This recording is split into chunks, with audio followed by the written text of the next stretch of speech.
меня огнем может стать. Попытаться можешь поделиться.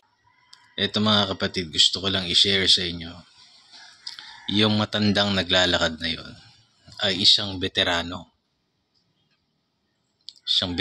mandirigma ng Amerika na ngayon ay dinidisrespect na lang ng mga kabataan na woke. Marami na rin kabataang Pilipino ngayon ang parang Amerikano na. Di nila naiintindihan na utang natin sa mga mandirigmang Pilipino, mga sundalo at pulis na matitino yung ating kalayaan. Yung tinatamasa natin ngayon. Baka hindi nila alam yung gera.